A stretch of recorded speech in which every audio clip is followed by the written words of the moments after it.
Batman fighting just every brand of alien you can imagine. Yeah, and giant aliens. Happy New Comic Book Day, geeks, and welcome to the Script Heroes podcast.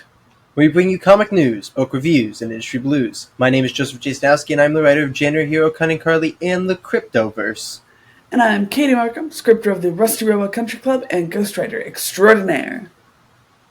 We're going to be talking about our polls for the week today, including Lotus Land number 2, Plot Holes number 5, Beast World Tour Central City, and Batman Off-World number 2. And in our back issue review, we'll be talking about Paper Girls Volume 1 from Brian K. Vaughan and Cliff Chang. If you like what you hear here today, subscribe to the Script Heroes wherever you get your podcasts.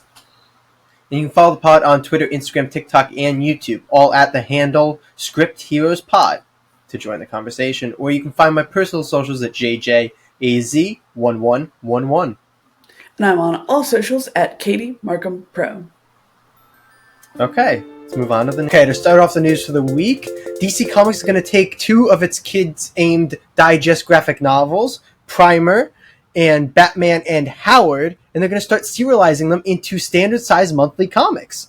All right. And also, it will be joined by a new graphic novel called Barda.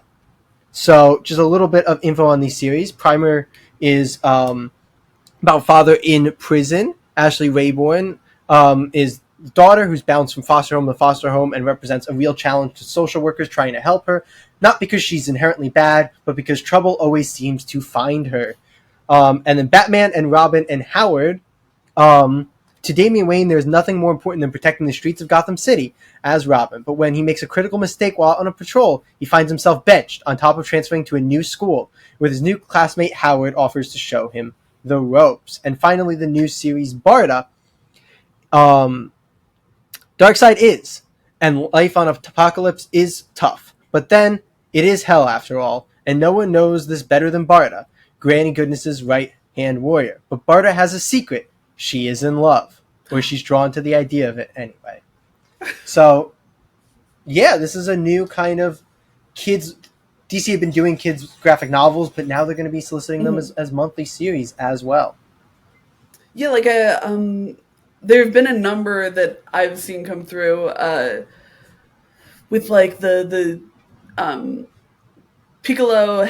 The artist has done a lot with, I think, like Cami Garcia for like Beast Boy and Raven graphic novels, and there were those Black Canary and like Harley ones. Teen focused. The that's fair. So these are even younger than that. These are like children's books. Yeah.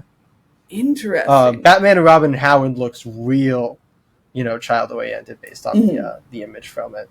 Like it has that like hand drawn aesthetic. Is it like I feel so bad. I'm partially forgetting. It's like Bart Salazar. He did like the Tiny Titans. Oh, I don't remember that. That's all right. Yeah, so DC has obviously put out kids content in the past with things like Tiny Titans. And this is exciting because I think giving a bridge for kids to get into comics is very important because the age of comics has been skewing upward as time has gone on. I agree. I think it's pretty cool. I think the days of the idea of trying to skew all comics younger to recapture the younger audience are far gone. Mm-hmm. But it's cool, especially the big two, I think, have the resources to experiment with things like this. I don't know if I would advise anybody to shoot for the kid market in monthly titles because I don't know if it's there. But if DC is going to try and cultivate it, I think that's good for the industry. Absolutely. Love this. Yeah. Let's move on to next segment. Yeah, what do we got? So, according to Bleeding Cool, they have a scoop that Marvel is launching a new X-Men title in 2024. So, it is basically, they are going to be launching a book called Weapon X-Men, which is going to be led by, I don't know, Katie, if you've ever seen the Wolverine who's like super feral with like a stump for one hand. I think I have. Weapon X Wolverine. Yeah. So he's going to be leading an all-new team of all Wolverines from different dimensions and timelines. The Wolververse. The Wolververse. and they're going to be tracking down Onslaught across the multiverse. Kind of a book that I would not mind pulling, not gonna lie. He says very subtly. Very subtly. Yeah, multiversal stuff isn't normally my jam, but I will, of course, be willing to pull it for you, my beloved friend. But yeah, that is pretty rad.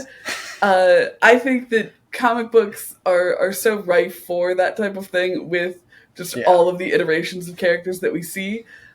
Again, not normally a massive fan of bringing them together for any sort of extended period of time. Like, I love a little crossover action, but this sounds very exciting, and I'm stoked for the Wolverine fans who this is ostensibly for. What are your thoughts? You're kidding? I'm quite excited. It hasn't actually been, officially, as far as I can tell, solicited. This is Bleeding Cool saying they have a scoop, so who knows how accurate it will be. But I think it's really cool. I enjoy Wolverine. I enjoy Weapon X Wolverine, and I think that it's a lot of fun. I enjoy multiverse stuff in comics a lot. I think I tend to. I think that other mediums have burnt people out on it, which is super fair. But the comic books have been doing it for a real long time, and they're going to continue doing it for a real long time. And I think comic books tend to know how to do it. So as long as this ends up having, and I think the team they said is going to be Christos Gage writing it and Yildiray Sinar drawing it. And I don't know if I'm familiar with either of their work, but if that's a good team, then I will be very excited for how this can come out.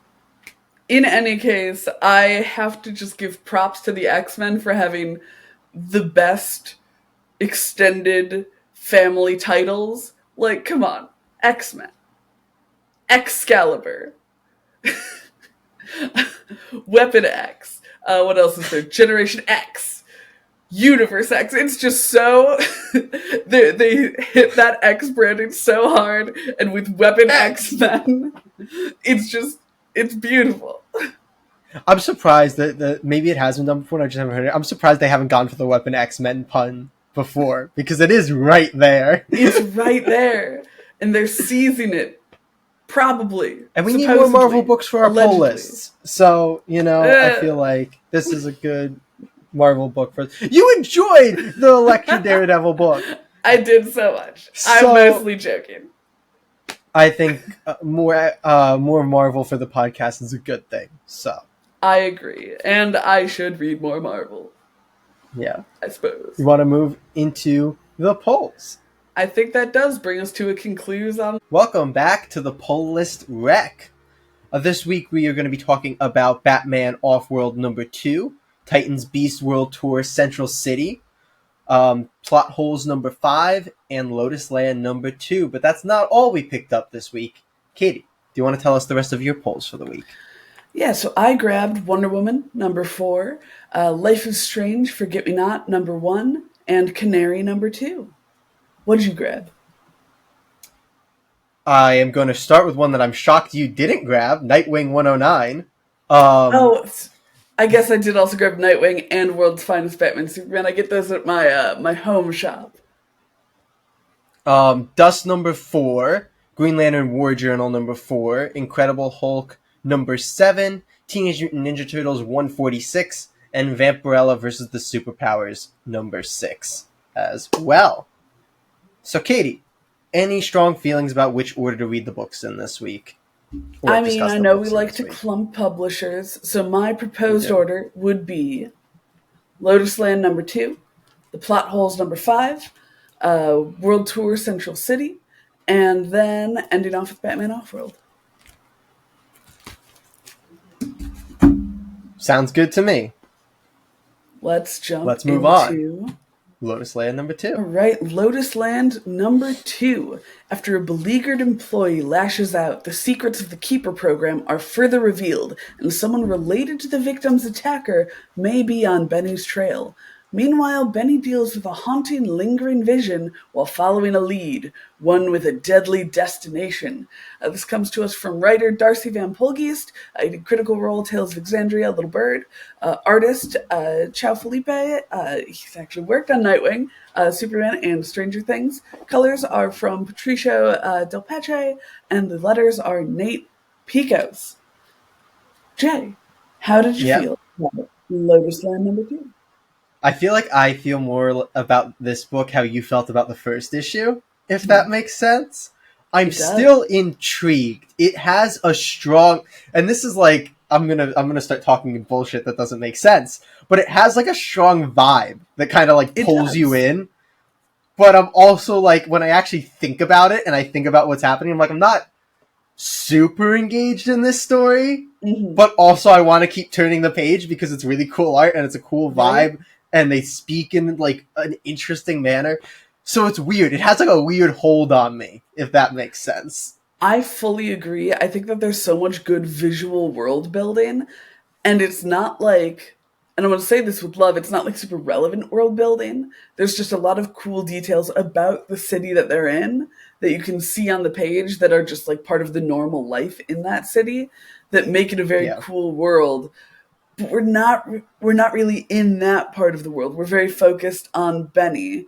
With this issue, I like that there were more elements of the kind of mystery, the case that Benny is on, instead of as much with his emotional conflicts. Like we see him interact with his son for a little bit. I Uh, really like that scene Me personally. too. The I liked it hologram scene too. with his son. I thought that was one of the strong scenes of the book. Yeah, but we don't have something like in the first issue when he kind of has an emo conversation with his ex-wife. Uh, True, so true, true. it's Well, I mean, we had a decent amount of caption email conversation with his ex-wife. that is fair. That is fair. But I think that there was a lot more focus on the actual story. But even with Yeah. that being the case, it didn't move particularly quickly, which with it being a Yeah, it's pretty mystery, slow. you wouldn't necessarily expect a lot of movement. But even Yeah. so, it was Yeah. still a little slow. I agree. There's a lot of really good visual stuff, which is Mhm. like I think where I'm gonna focus a lot of my praise for this book. The first page is really cool. There's this. I can show it on camera. It's the first page. That's not really sport. Like, look at After that. very That's loudly some. opening his bag of boy. Yeah.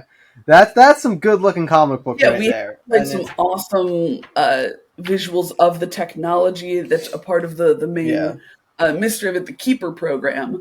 Um, and we had some cool stuff with another that with the early sun in the gorgeous past. page. Yeah, and I feel like Felipe has a very like cinematic art style. Like you can Yeah, see that absolutely. the kind of composition of the page moves very well from one page to the next in almost a cinematic language, which I think is really awesome. The art super duper carries this book for me, but the plot is also good. It could get some more wheels under it. I agree. I fully agree with that. Do you have anything else to hit before we go into ratings and whether or not we Let's hop will into call this a Pull List ratings. Rec? Okay. Um, I'll start, I guess. Go Um, ahead. I I don't remember what I gave the first issue, but I think this is a fairly significant drop. I dropped this to a 5.5 out of 10 this week. It's still, I'd call a slightly above average book, Mhm. but there's a lot with the slow pacing and kind of the, like I said, it's got a very strange vibe, which does draw you in so much, but Yeah. yeah, it's hard to kind of place a rating on for me. I'm not going to call this issue a Pull List Rec. This is a series that I really would not jump into at issue 2. If you want to jump into this, it's a trip, so jump into that trip at the beginning. Yeah, I'm actually going to follow the opposite side of you, where I actually enjoyed this one more than issue one. I think Hmm. because we focused more on that mystery element. Um, it still did not get a crazy rating from me. It's sitting at a 6 out of 10 for me, and I also Okay. would not call it a pull list wreck. But that being said, would we like to jump into the plot holes? I think we would. Let's do it. Plot holes number 5. This is the finale for plot holes. The team races towards an end. But what kind of ending will it be? We leap from book to book one last time, and this issue has it all. Ancient Egypt, a Star Wars dupe, and John Constantine? Here we go. Let's find out if Cliff and the rest of the plot holes can save themselves, their world, and their friend. The writer-artist here is Sean Murphy, Batman the White Knight, Chrononauts, The Wake, Tokyo Ghost. Amazing, stylistic, multi-talented man. The colors are Matt Hollingsworth and Dave Stewart, and the letters are from And World Designs. Jay, I was so thrilled with this issue of Plot Holes. I really enjoyed it. I'm gonna get right off the bat my main criticism, which is that I'm never the hugest fan of books that kind of put their conclusion halfish way through, so they can do a lot of fallout or wrap up, tying up loose ends business at the end, especially in a 5-issue miniseries. I'm like, we've been building this conclusion and it happens kind of fast, so then we can get, here's where the characters are going. Here's what's going to happen with them. Here's, their little happily ever after, or whatever you want to call it. Not my favorite thing in the world. That being said, this book still does a really good job with the conclusion. I just would have appreciated that being the larger chunk of pages in this book. That's fair. I'm going to hard disagree. I really loved the separation. I feel like we had been building up to the conclusion, to this moment that we do get. And I think that the moment pays off very well in the amount of pages that it does take up. And I am a fan of the kind of continued, the kind of extended ending where we do follow the characters, because I feel like at the end of the day, a lot of this book is about the characters rather than the plot, about the plot holes rather than the plot, if you will. And so having that kind of emotional conclusion at the end, I was a huge fan of. My only real complaint with the jokes, it was kind of two, there were a bit too many of the meta jokes. They've been making meta jokes the entire time. I think I like most of the meta jokes in this one. I really like the line about cringy dialogue, because I feel like I talk about that so often when we're discussing books. I was like, yep, correct. Good job. And see, I think if this wasn't the last book of the series, I would be more critical of it. But as it was, I was like, oh, we're winding down. What a fun meta joke. Oh, we're winding down. What a fun meta joke. But there were kind of a good few of them. And the other thing that gets me is that the last issue, the bulk of the issue is about getting the parts to make this ray gun. And I feel like the way that they used the ray gun, I didn't really feel the impact of. So having an entire issue dedicated to acquiring and building it, and then not really seeing it, I feel like I would have wanted more of an impact on its use, because the ray gun zaps people out of their stories. And we just kind of see the zap coming out of oh no, I forget what the name of their ship is. It's a clever meta joke. But we see the zaps coming out, but don't really feel the impact of it, which is fine. It's just something that I would have wanted to see after a whole issue of build-up. The one thing I'll say about that, because I was in agreement with you until it clicked in my head, that it actually ends up being quite important in the post-conclusion kind of bit. So I think that's the reason. I'm not going to go too into that, because I think that's quite important, and I don't want to spoil that for people. But it does come back in a way that I think is quite interesting, so I'll give them that. But I think that somewhat plays into the overly kind of fast conclusion, because they decide we don't actually need the ray gun. We'll conclude in this other way. Also, not going to get into, but it happens a little quickly, and then we get a lot of the post fallout, which is very good.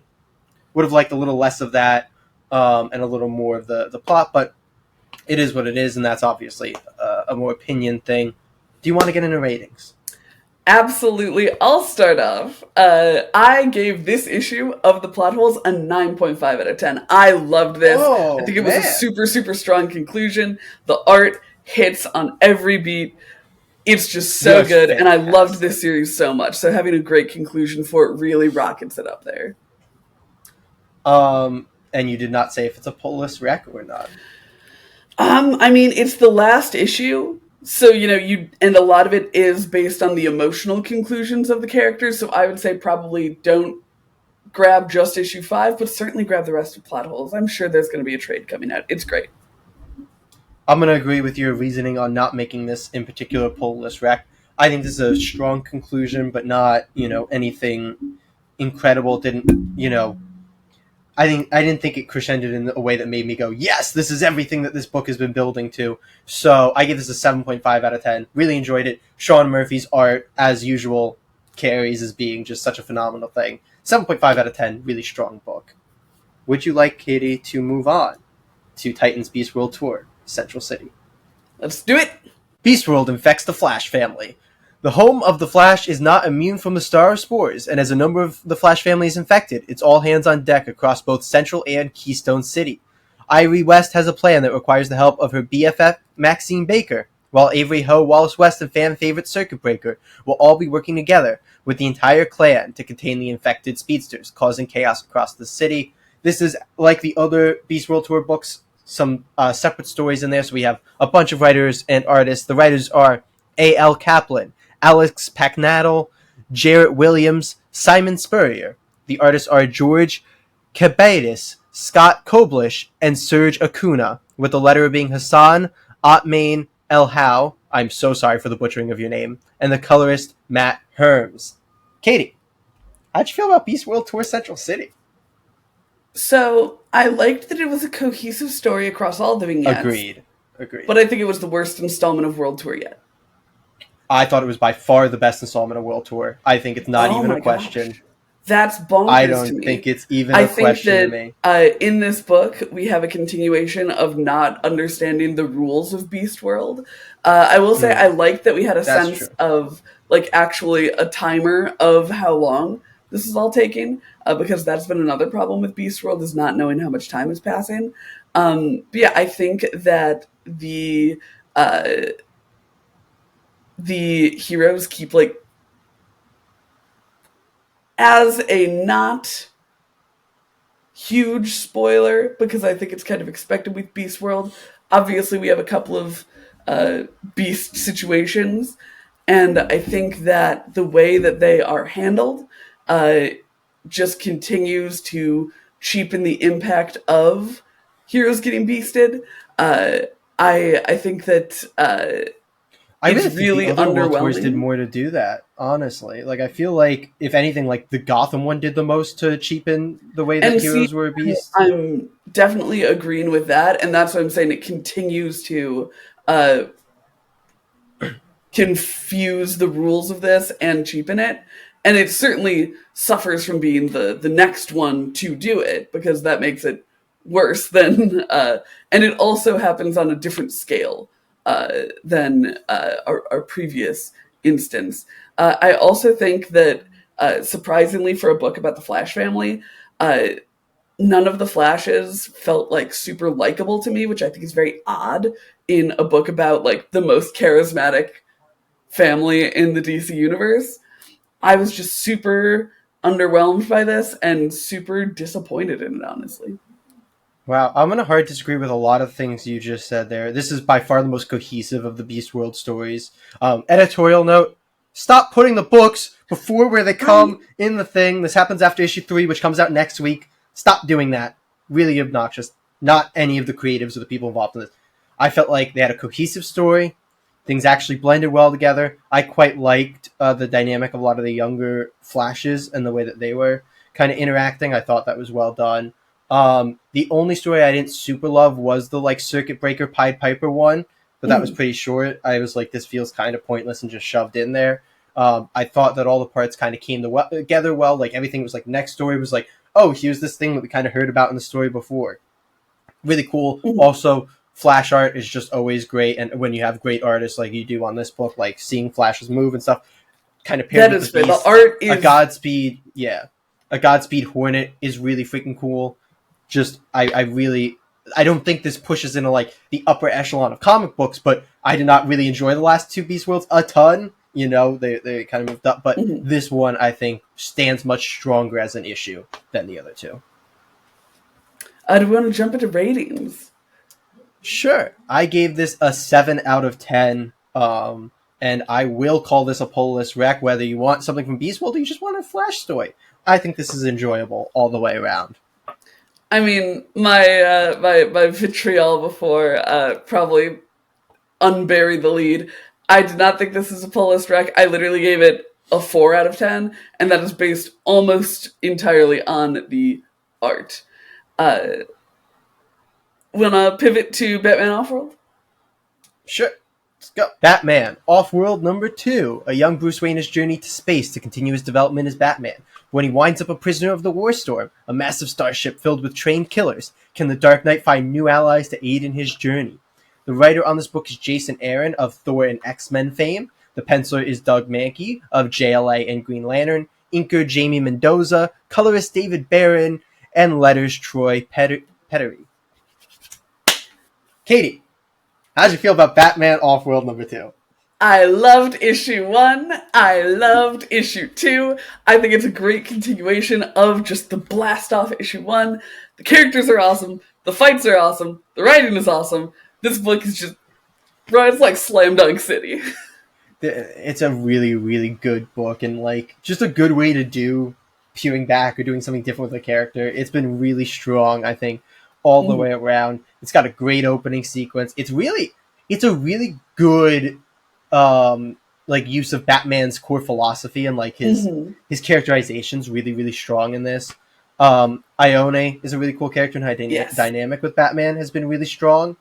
And I love that we learn a little secret about her that Bruce already knows. And it's like, yeah, this tracks. I'm here for it. And Punchbot, honestly, I am a Robin devotee. I don't care. Get rid of all of them. Get rid of Dick Grayson. Punchbot is my new Robin. Punchbot has been awesome. The fight scenes have been awesome. The art is just really, really strong. I really like the way that Batman is portrayed in this book. It comes across really well. It's like, I'm going to say something weird about this. I feel like this book is like kind of the best part of the 90s with like, without the obnoxious, over the top physique. Like it's got a cool like 90s strongman and like cool actiony kind of feel to it, but with all of the, like smart posing and everything of more modern comics. No, I definitely hear that in that it is like very bombastic and awesome action because it's Batman fighting just every brand of alien you can imagine. Yeah, like and giant aliens. Yeah, and I think you really hit it with this being very good Batman core philosophy. It's like very quintessential Batman, but so unique for Batman as well because I don't know that it's a pretty unique story in that it's him literally just on a quest to fight every alien possible. It makes the insanity of Bruce Wayne very apparent. Like, it's never like this was a good idea. It's like, Batman's gonna die. And like, we obviously know he does because it's a past Batman. But it's like, Batman is going to die because he's an idiot for doing this, but also it makes his dominance in the situation very believable as well, which just makes you throw your fist up and go, it is a like quintessential I'm the goddamn Batman story. Right? Like that is what it is. But it's really strong. Like I feel like so many of those come across so obnoxious in modern comics where you're like, it's Bat-God again, it's Batman doing whatever he wants to get.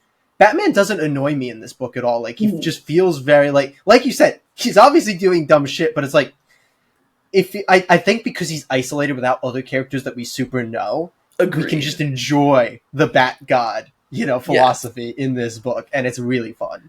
And because it does offer, like, in-book justifications for it. Yes. Like, we see him run through the different weaknesses of these different aliens. We see him training with Punchbot, who's teaching him, and with Ione, who's teaching him the weaknesses of these aliens. And we see those being the strategies that he employs to defeat them, which is just so great. And he also struggles a lot. Like it is a clear progression of like, oh, I can only do this much. I can only do this much. And then like it's well built. Like, man, it's good in so many ways, and it really makes me want to read more Jason Aaron because like I've read a lot of books with Doug Mahnke's art. I feel like, or at least a decent amount. Yeah. Jason Aaron is not a writer who I've super read a bunch of his work, but I really want to now. Me too. This team is great. Yes. Do you want to hop into ratings? Yes, we do. Do you want to start us off, Katie? I'll start us off, and I'm going to start us off strong. I love this book. I think it shows such a great understanding of Batman. I think that it's fantastic. The art, the writing. We had a little bit of cringy writing in the first issue, but I think there was none of that here. The Yes, story, really. great as well. Yeah. I gave this a solid 9 out of 10. Okay, I'm gonna be a little lower than you, and then I'm gonna throw it back to you to see if we're gonna do a Pull List Rec here. I gave this an 8.5 out of 10. Still very high, but just a slight bit below you. And Mhm. I think you can jump on here. I think Jason Aaron does a really good job of making this an entry point. He explains Mhm. everything you need to know again, but not in an obnoxious way for people who have read issue 1. You can jump on here. This is a Pull List Rec for me. It is absolutely from me as well. Grab this and enjoy it. That's our But do we official want to? Script Heroes Poll of Oh, the you're Week. right. That's Yeah, right. That's right. Do you want to run over to the back issue review? let's do it. All right. In the back issue review this week, we are talking about Paper Girls, Volume One. From Brian K. Vaughan, #1 New York Times bestselling writer of Saga, and Cliff Chiang, legendary artist of Wonder Woman, comes the first volume of an all-new ongoing adventure. In the early hours of Halloween of 1988, four 12-year-old newspaper delivery girls uncover the most important story of all time. Suburban drama and otherworldly mysteries collide in this smash hit series about nostalgia, first jobs, and the last days of childhood. I love this book. I think it's so fun. It follows the adventures of, as said, four paper girls as everyone around them begins to disappear, and they are left in essentially a empty ghost town with some freaky time travelers of multiple factions going to war with them caught in the crossfire. Jay, how'd you like Yes. Paper Girls? Um, Ooh, that's not a good sign. it's slow. Is my initial thing. It's like I feel like fun's the wrong word because I heard you say that and I'm like I didn't know if fun was what hit. Interesting and intriguing is the word that I find it very intriguing. Like I was definitely interested and I want to read more, but I feel like the first 5 issues felt like a first issue to me. Or first 2 issues to me. It Mhm. felt like we got a lot of setup without a lot of. So like looking at it as a volume, I didn't feel like I got delivered a full story or anything like that. That is Um, super fair. That's one of the problems that I have with Volume One of Paper Girls as well. Um, I think that it gives the vibes of sort of I'm not super well versed in these types of movies, but like kind of apocalypse movies where the plot is essentially them trying to survive, and then it ends in kind of like a kind of doomy, gloomy thing of like, oh no, this was just the like a zombie beginning. film. Yeah, yeah, kind of like a zombie Okay. film, uh, which is satisfying when that's what you're kind of expecting when you go into it. But the first time I Mm. read it, I was definitely like, "Wait, that's the end of the volume? What?"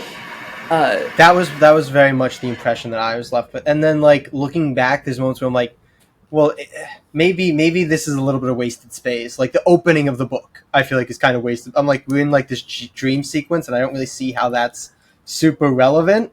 I Um, really like it. I'm not gonna lie. I really like the spots because there are multiple instances where our protagonist's name is Erin.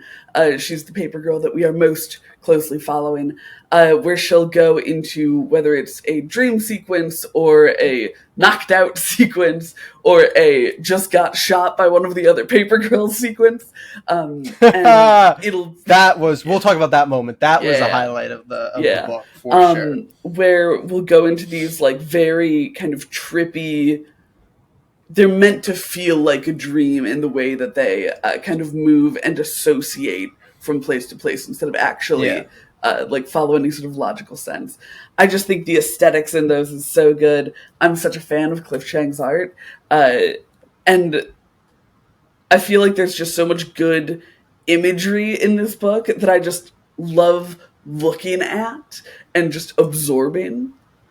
If you want to get to looking at, here's my, and this is one of the main reasons that I think I'm a little bit lower on this, is I feel like the coloring does a disservice to the art for this. But I know I like. I went back and forth on how I felt about the comics. I'm like, it's interesting, it's cool, but it makes it more boring, is my opinion. Like, it makes it very slow. Like, it adds to that slow. So maybe they really want the slow vibe, which is fair.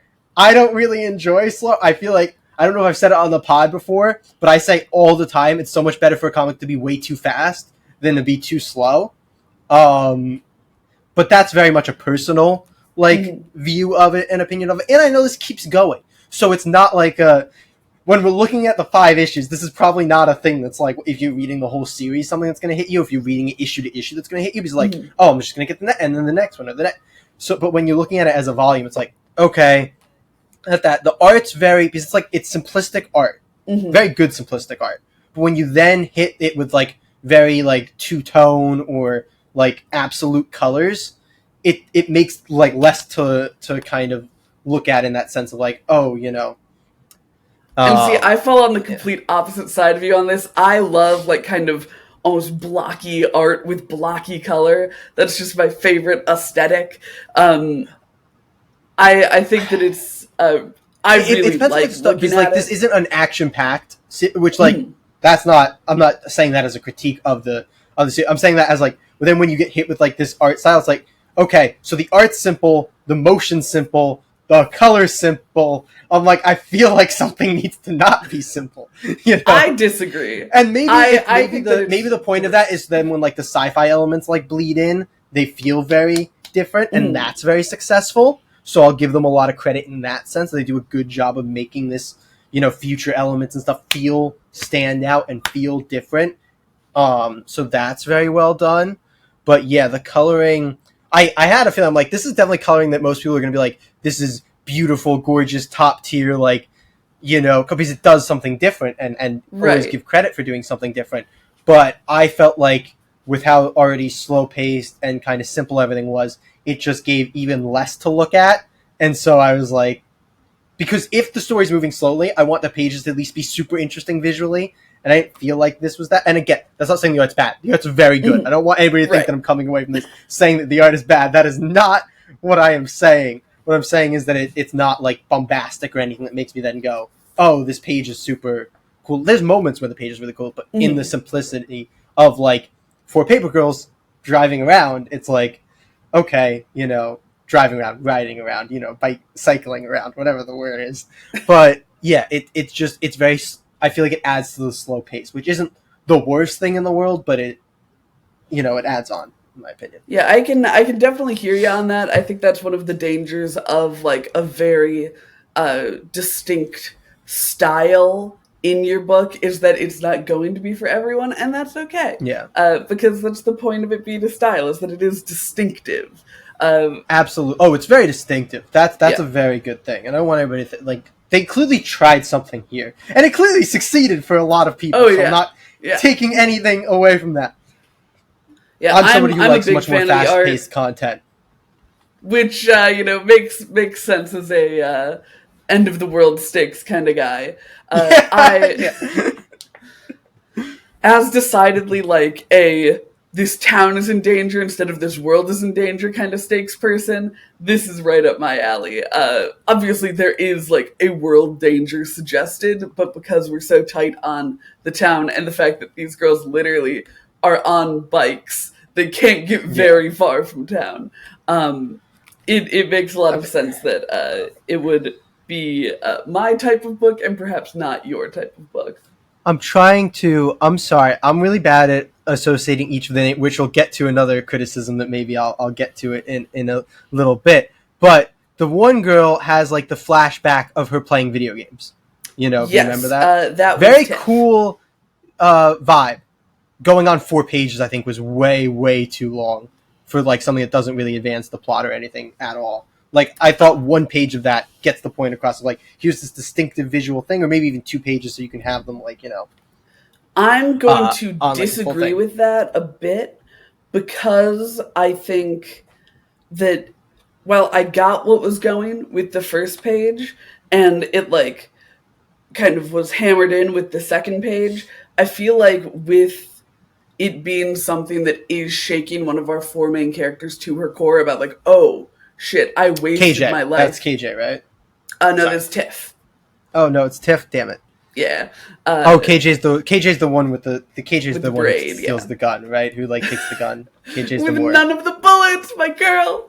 Uh, but I feel like having the 4 pages is good in that it feels like it is too long because you're supposed to get that feeling of it being too long because it's like, oh shit, she's 12, she's wasted her life. But she feels like she's wasted her life playing this game that she doesn't even really like. And I love that it goes on. And I'm just a fan of the changed layout in general as well because the page I goes think, like I said, I on think its it's very head. strong stylistically. I thought and I think that goes into. I think you're touching on something really interesting here, which is like looking at it from kind of an artistic or like what it's trying to accomplish perspective versus an Mhm. entertainment value perspective. Of like, does it succeed more in its point by being 4 pages? Yeah. Would it succeed more in its point also by being 24 pages or 48 pages or obviously I'm sure, but I'm saying like Yeah. it would, but like there's a level in which you balance, and obviously maybe 4 pages is what they decided was the balance between like driving in the point versus what is entertaining and actually good The thing for is, a I reader also perspective. found them entertaining because basically for each instance I guess of her maybe playing this game, entertaining isn't the point, but it's just like when I look back on how slow the book was, I'm like the fact that we spent 4 whole pages on that contributes to we were only able to get this far in the story through this. And maybe that's I'm fair, looking but at I it from so think much of the writer brain of like you need to get things done so that we can get to this next thing before a book is canceled. And obviously, this creative team does not need to worry about a book being canceled. So maybe I'm and like also that's maybe coming at not it the from the best wrong artistic perspective. drive to be going for. Like obviously you need to keep your book going to keep your book going. But I think being bold and making these very kind of I don't know, artistic choices to be like, yes, we're going to linger with this. And we're going to have this go. And I don't think that the thing is, each section of it is interesting to me, where we see like the various holidays and life events that she's missing out on in these kind of groups of 3 panels, and we can see her attitude changing through these panels as well. I really liked the 4 pages. I think that they were very effective. They did it for me personally. Not my. I thought it was. I thought it was a bit overkill. But that's very fair. Let me get Yeah. to before I can start talking about some of the things that I really enjoyed about this book. Let me get to my last kind of major, and this is the major criticism. This is Mhm. what took this book down from being something that I think I would have fairly enjoyed, or very much enjoyed, to more of a like, it was solid. Is I don't think there's distinctive personalities for the 4 main characters. Like I felt like they were very similar in the way that they speak and uh, can you not hear me? I can, but I hear something else much louder. Yeah, sorry, little No, you're air good. vent thing. Anyway, Yeah, I because you thought were the four talking, I main wanted to make sure. yeah, I thought the 4 main characters were very so they kind of have moments of doing things different, but then like other characters do some. So I didn't feel like this is the one who's more willing to grab a gun and do that kind of thing. Because then we have another character kind of do something similar. Like maybe the main character of Erin was a little bit distinctive from the Mhm. other three, but I felt like the other three were very much like a unit of where I felt like from a writer perspective you could jump around and be like, move this dialogue to this one and then move this dialogue to this one. Like I didn't feel like they had distinctive ways of speaking or acting really. I'm gonna push back on that. Not super hard, but I do think one that I'm sorry, Mac, definitely stands out from the others. She's clearly supposed to be the edgy leader one, but I She do see had the where you're leader coming. one. I don't know if I'd stand with her being the edgy one because like KJ was the one who grabbed the gun and stuff, So like I mean, one, she didn't grab the bullets. Two, Mac is literally going around smoking as a 12-year-old. I think it's pretty fair to call her the edgy one. She was the one who is was she like, no, we also need to go 12? get a gun. I I figured the three believe of them they're were all older than 12. Erin. Oh, I figured the three of them were older than Erin because she was even talking about like, oh, you were the first female paper. Like, I got the vibe that the three of them were older than Erin, but maybe that was If a they're older, they're misreading of not the situation. significantly older. I believe they're Yeah, all I guess they were like 12. 14 or 15 was the three of them. That was my vibe. Maybe I'm super off base in that because that was just me like contextually putting things together that was not straight there, but That's that fair. was my That's vibe. fair. I can definitely see where you'd be coming from with that. I'm of the mind that they're the same age, and I believe the description said that they were all 12. But it's not a big difference. In any case, the other three are definitely more worldly than Eren, and I think that's the important thing. Well, I guess what I'll say then about like the smoke is like that's very much a visual detail and not something that I felt like super came across in the way that the character acted. I would disagree because she uses a lot of uncouth language. That's true. She also is the one who said that we should go to my house to get the gun, and like spearheaded that. She also pushed to bring the gun, but then was like, okay, we won't bring the gun, when Eren, who was just shot, was like, hey, can we not bring the gun? I think that her edginess comes through a lot. She's also like on the radio all the time cursing out. That's what I felt like her leader sense came through, and like she was making a lot of sense, but I felt that was very much for like they decided like okay, she's the one who leads but I didn't think that she had a distinctive like outside of maybe the cursing, which is a good call, way of speaking or anything compared to the other two. And fair. I do at think least that like looking there, like KJ versus Tiff. Did you think that there was I think there's a lot of sameness between those two for sure. I think that as it goes on, they deviate a bit. Like the fact that KJ was willing to grab the gun anyway. The fact that our beloved Tiff kind of spirals into this almost like mental breakdown about this video game. I think that we do end up with them being in much more separate places. And separate places, but I wouldn't necessarily say separate personalities is my thing. Like my thing is more like the personality side instead of like the actions. Obviously those are tied together, but it's like it's very much I'm very much speaking from like very much like a dialogue perspective. Like the dialogue felt very like shifty. And see what I'm gonna say with that is that I don't think that is, and I'll expand on this in after I said I don't think that's super important really. But to have their dialogue be completely distinct, because I think at a point with having a group of characters who are the same age from the same place, you don't want to like characterize them. Like that's super fair. I think that both of them do enough with their actions to kind of differentiate them from each other. And I think it also helps that they all have pretty distinct character designs that separates them, like I said, I think visually. So like I don't think there was never any real confusion to me between the two. And I wouldn't want them to be like caricatures of a character by having them be like, oh, this one speaks in riddles and rhymes. Obviously that's no, but there's yes, like, I feel like especially like in the past couple weeks, I made comments in several books of being like, it's so clear everybody's personality through the way that they speak and act and that. And like this is a book that I think didn't quite get, and maybe it gets there, but it didn't quite get there for me in this, where I felt like there was more of a mob, and maybe it's meant to be somewhat of a mob mentality through the three of them because they are like that tight knit group. But that was kind of, I got very much a like unit feeling from them more so than like characters, which is fair. And I think that if we look at like Savage Dragon or something, which we talked about last week, it's very easy to have them have different dialogue because they're all such different people. Whereas like you're saying, they're more of a unit here. They are cut from the same cloth, which is why I don't think it's a bad thing that they aren't like, which is super fair. Like I agree that I don't think I could pull a line of dialogue and be like, yes, this character said this between the two of them. But again, that didn't bother me at all, personally. Yeah. Let me throw a little bit of, positivity into this book. The end of issue cliffhangers were really good. They were so good. It's one of those things where you can really tell. All 5 issues make sense. Yeah. I think all 5 because issues, I was like, you can really because tell my brain, I was like, well, only 4 can, because then I'm like, no, the 5th one has one too, but we just don't get there. Yeah, there's really and it's such a good cliffhanger too. The one of like the gun going off was really good, but then I was like, well, it's just gonna miss or it's gonna hit the mom, and we're whatever. But then when it hit Eren, I was like, no, okay, this book's willing to do some stuff, and that was really the fake out of it hitting Eren.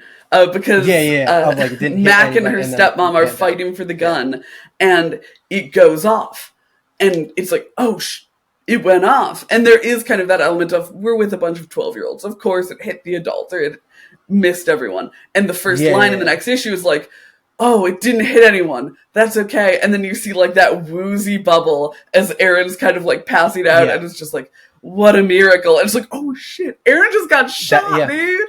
No, that scene was incredible from writing, art, visuals. That was really, really strong. Mm-hmm. And there's a couple good moments with that. I think that the cliffhangers do a really good job of like the first time that we see the like future humans is really cool. Back in issue 1. Oh yeah, I didn't mean when they were revealed. I mean the first time that we like meet those characters. Yeah. Oh yes, that too. Like that was really, really strong. Like there's great stuff here. There's a lot of slow pacing between it, which isn't my personal, way that I enjoy to read a comic book. I know there are people who very much enjoy things that take their time like that. I respect it. I think obviously, like I've said, the success of this comic speaks for itself. But there's there's a distinctive audience that this is going for, and I don't know if I necessarily fall onto that. Again, I do think that there is a lot of room for this book to kind of really land in what I enjoy moving forward. But there's some. Oh, and I don't know if I mentioned the world building yet, but the world building is really strong. It's so good. Yeah. And that's why I think it's laying a really good foundation. And that's why I said, like, it just feels like a really good start. It doesn't feel like a full, like a nice book-ended story. I would not. And I think that's if this had gotten canceled after issue 5, I would not tell anybody that they need to read this because I would be like, you're going to get the first bit and then nothing else. Obviously, it didn't, so keep going. But that's super fair. I think that's a very valid criticism, and I think because it kept going, that just makes it all the more exciting. Because I love that we're getting this kind of like very small story that clearly has the pedal to the metal for getting to that larger story going on. And I love how much we focus on these girls in their element. Like they're able to have this confidence to do and take action because they're like in their hometown, on their bikes. They're more or less familiar with the situation. So the unfamiliar parts do feel that much scarier. I love it so much. I am so excited to keep reading Paper Girls.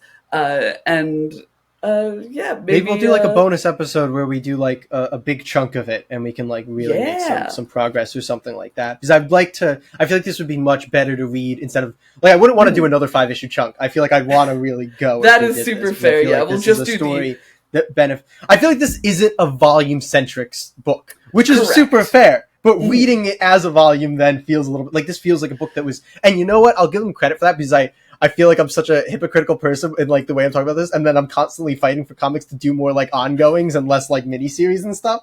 So I'll give them a lot of credit for doing something that really does feel like it's meant to have legs and keep going. And the talent is evident in the people working on this book. So I don't want that to come across of me being like, these are the reasons this book isn't for me. Isn't me saying these are the reasons why this is a shitty book. Like that's not what I'm. Right. That's not the argument that I'm making here.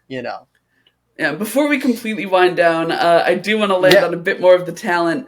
I love the way that Brian K. Vaughan writes his dialogue for these kids. I know that you had a bit of a problem with the sameness of some of it. I did also write the dialogue that very natural. That was another. Oh yeah, it feels so natural, and I think that part of that sameness makes it feel super cohesive when reading it, and really makes it feel like they are peers having conversations. And I think that they're funny when it makes sense for them to be funny. They have a lot of good emotion. Like there's the moment when Mac's stepmom is trying to shoot herself when Mac starts wresting the gun from her. Look, she's like, no, Mom, I love you. And it's like, oh my God, Mac, yes, you do. Because you're a 12-year-old kid watching your mom try to kill herself. Yeah. Oh, it's just so good. Absolutely. I really love the dialogue here. And let me man, where was it? I completely just lost my thought, so I very much apologize for that. Like you were saying, the world building elements really work for me. I think that there's enough kind of almost correctness to make it feel really uncanny. like Aaron points out that their time travel ship looks like an Apollo pod, and Yeah, the way yeah. that the kind of, I don't know that we have a name for them, but the old time travelers, the not teenager ones, the way that they talk is like this weird, semi understandable English, because they're using just like strange versions of words that we can kind of make out. I think it's so well done. It's so great. How much of the uh, familiar is just barely skewed. Yeah.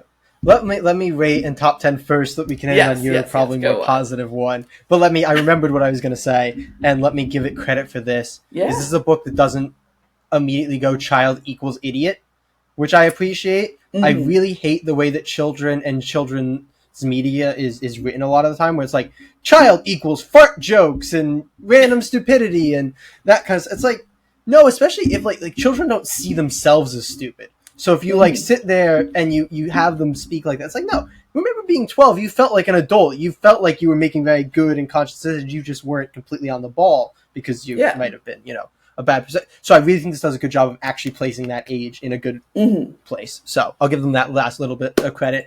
Again, not for me, but this maybe got as good of a rating as you can for like very not for me book. I give this a Mm-hmm. 5.5 out of 10. I think it's an above average book. The talent is definitely there, but it's just really not for me. So I'm not going to put it in the upper echelon. So giving my new top 10, it's Nocterra Volume 1 at number 1, Dark Crisis at number 2, Radiant Black Volume 1 at number 3, Savage Dragon Baptism Fire at number 4, Chicken Devil at number 5, and Paper Girls at number 6. All right, yeah, it's very much for me. One of my favorite RPGs to play with my friends is called Kids on Bikes, and this is literally just that energy. Kids on Uh, bikes. Kids on Bikes, quite literally. Yeah, so my top 10 list, we're sitting at Nocterra, Full Throttle Dark, Chicken Devil, Under Pressure. I'm gonna be a little sassy. I'm gonna put Radiant Black Volume 1 and Paper Girls Volume 1 at a tie. They are like they scratch a very similar itch for me, but have a very similar problem for me as well, where it's like, it's not like I don't know that it works perfectly as just a standalone volume. Then Dark Crisis on Infinite Earths, and then Savage Dragon Baptism Fire. Yeah, I'll rock this in at probably like a 7.5 for me. I do think that the Now content compare that is to Radiant Black to fantastic. see if her tie are actually the same rating. Here's the thing: the numbers I say leave my brain immediately. That's why I've been writing them down, so that I don't contradict myself. We know that I'm not a big fan of numerical ratings, but that's fine. I'll Yes, yes. but yeah, between a 7 and an 8, we'll say. So I'll call it a Which is 7.5, because it okay. really does not work on its own as a single volume if you just want a complete story. But I am so Yeah, excited about the content, the characters, and to keep going. yeah. Like I said, I think we'll find our way back to this at some point, along with the Radiant Black. Well, actually, Radiant Black universe just will have come out this past Saturday. Yeah, So yeah. Tune watch into our the Radiant Radiant Red Red video. bonus episode. Yeah. Okay, let's All move right. on Well, are we to. ready? Go ahead. Let's move on to the creator corner. Let's do it. All right, here we are in the creator corner, where we kick back, enjoy ourselves, talk about being writers, talk about what we've written, talk about how we would write certain things, which is my flawless transition into this week's creator corner topic. I thought it would tie in well to Paper Girls. We are going to talk about how to write for different audiences. Obviously, Paper Girls is not actually for kids, but it's about kids, so I figured it was a thin enough bridge that I could still walk it. So yeah, obviously we've both done a bit of writing for a bit of everything. Uh, I think generically comics. I guess I'll toss the question to you. Who do you think is like, if you were to say this is the audience of just this is our kind of platonic comic book reader? Who do you think that is? Yeah. I think there's a misnomer amongst non-comic fans, and even some people who are still in comics who like won't let it die. That, and maybe that's a good thing in some senses, but that children are an audience of comics. They're really not. Children don't read comic books anymore for the most part, and maybe that's that. But the real like audience of comic books, I think, lives in the majority, like 20 to 40 are the people who buy comic books. you hear even a lot of like critics who didn't get into comic books until high school. I didn't get into comic books until high school, you know, and even that, like, they just, with the pricing of comics nowadays too, like those people with a bigger disposable income are the people who are really going to be able to enjoy comic books. There are like comics for kids, but I feel like they tend to take different forms, either in collected editions, which are still, or like comic strips in certain senses. Webtoons, stuff like that can hit the younger audience.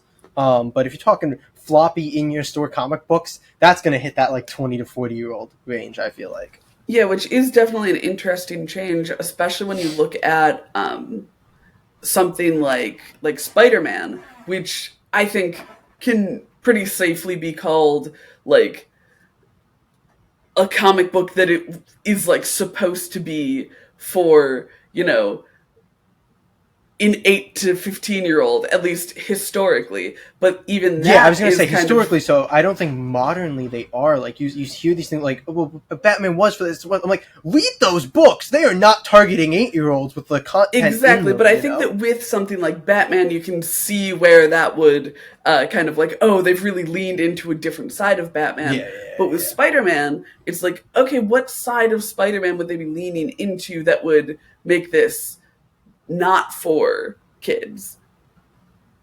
And so there's a I lot mean, of kind of yeah. strangeness in who your audience is when you are looking at books in a store. Obviously, with something like Kickstarter, you can cultivate your audience much better. But that does mean that now we do have books that are geared specifically to kids outside of like, you know, the kind of big superhero titles, and a lot of imprints, even like Boom Box, I think, is Boom's kids line.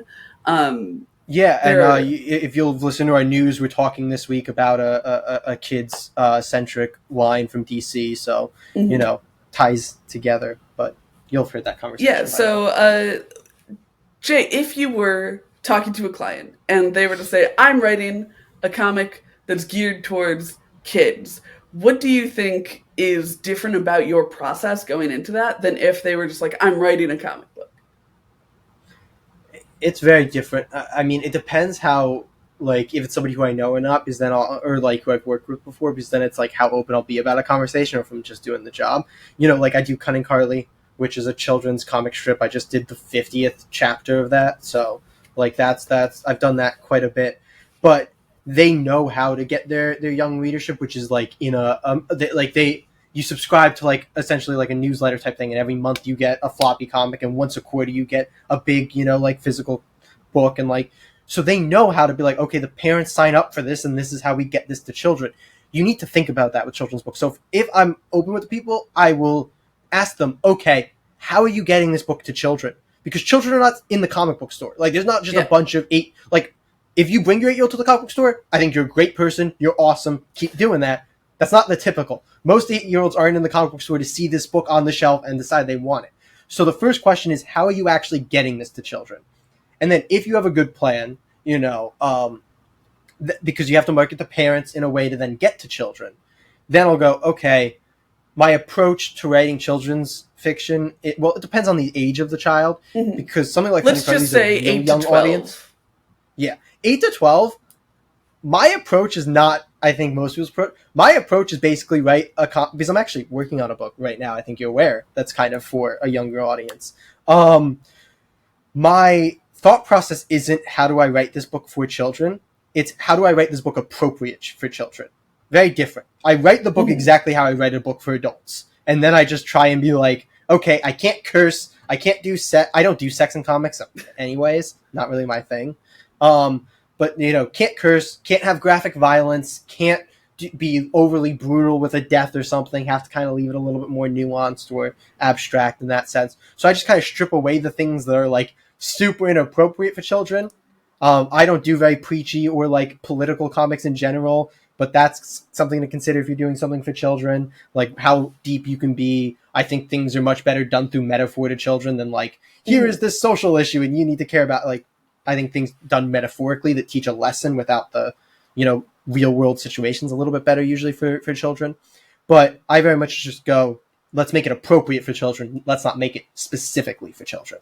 if that That makes is sense. definitely a good frame of mind, because I think that there's been a noticeable shift in a lot of children's content in the past like 20 years, where people are like, this isn't as Fart good as it jokes. was when I was a kid. Exactly, and it's because people are writing for kids instead of making writing appropriate for kids. But on the flip side of that, if you were asked like, oh, we're gonna make a comic that's rated M, like we're gonna go full balls to the wall violent, we want boning My in the main book book. right now. Oh no, no, sorry. Yeah, but Oh yeah. yeah. If you were told like we want this to specifically be for an adult audience, we want to appeal to like that 20 to 40-year-old age group, what are you looking for when you know that the audience is specifically not kids?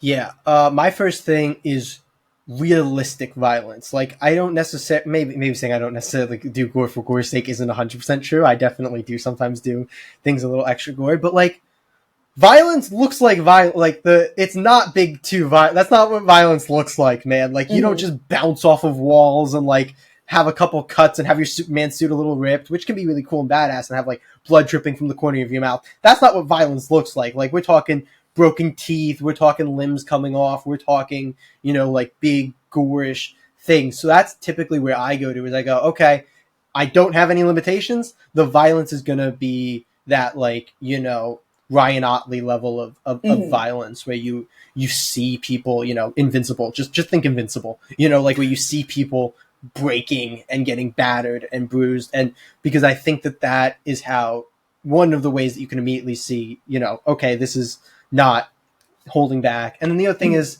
cursing. I'll say, I never curse just to curse. I curse where I would naturally curse, and I'm a kind of person who curses a lot. So when I'm writing dialogue, even in a book that I'm not sure if I'm allowed to curse or not, typically my brain will go, wait, the character says what the fuck, and then I'm like, oh, okay, don't know if I can say fuck, so I'll strike that. But if I have no limitations, then you'll see, you know very uneven cursing. Like, one Mm-hmm. issue might have one curse word and the next might have 10, because I do it where I feel like I would naturally put it in Mm-hmm. my own line of dialogue. you know Yeah, that makes a lot of sense. I think the really interesting thing listening to you talk about both of those spheres is kind of the shift from metaphor to realism, and yeah, that makes a lot of sense for looking at kids content, where kids aren't always mentally equipped to handle realism, which is because they're kids and they absolutely. shouldn't have to handle that type of realism. So there is kind of that shift, and I think it's interesting to see with our friends at the Big Two, uh, the kind of line that they walk with that. Like you're saying, there's someone like Superman who is invulnerable, so most of his wounds are going to be to his suit, are going to be a trail of blood from a random place. Whereas you look at, like you were saying, Invincible, and the wounds will suddenly be, oh, his eye is hanging out by his eye stalk. Ugh. Yeah, yeah, Uh, yeah. but then you look at something made for kids, it's like, oh, their wounds are not there.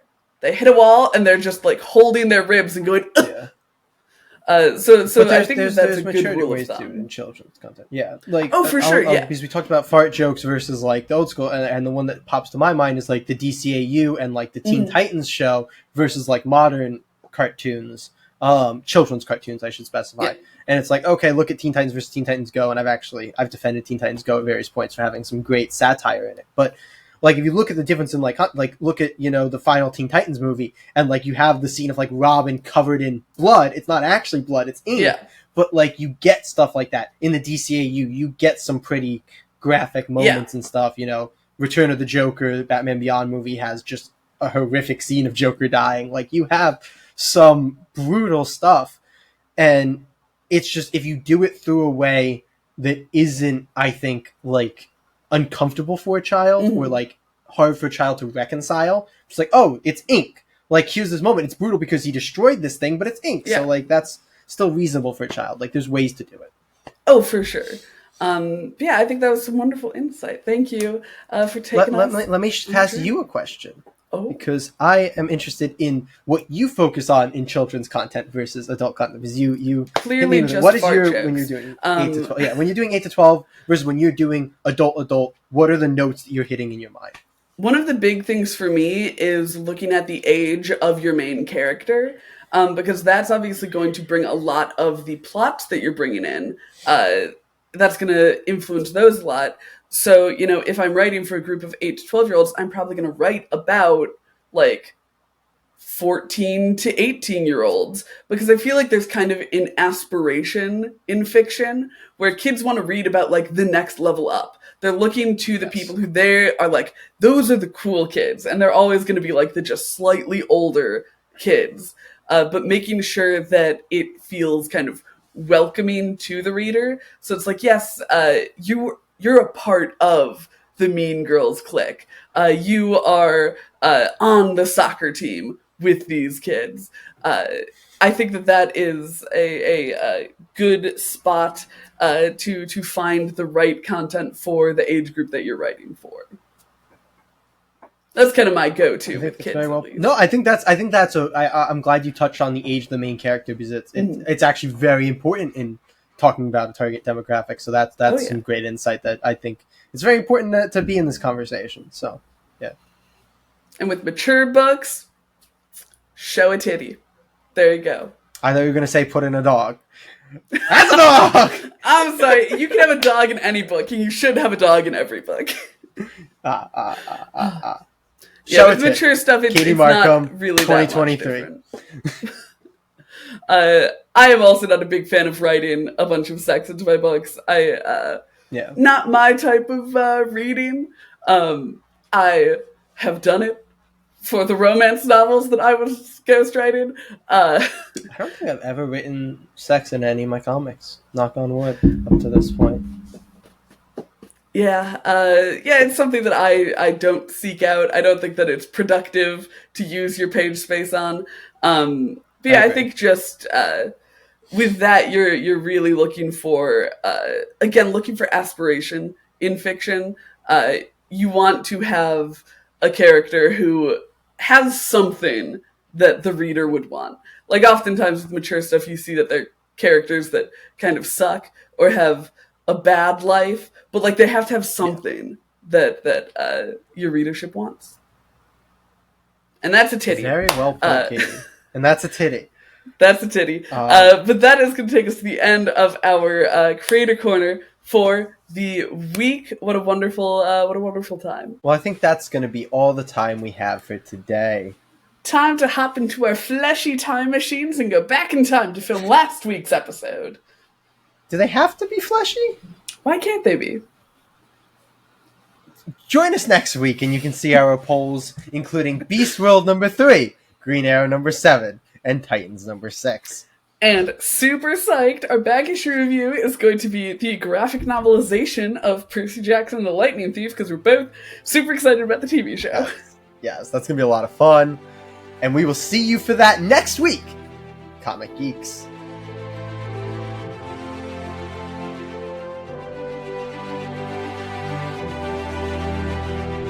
Yeah. Toast to the nose, bros. Toss to the nose, dude. Yeah. All right, here we are in the back issue review. No, that was too close to the bullshit.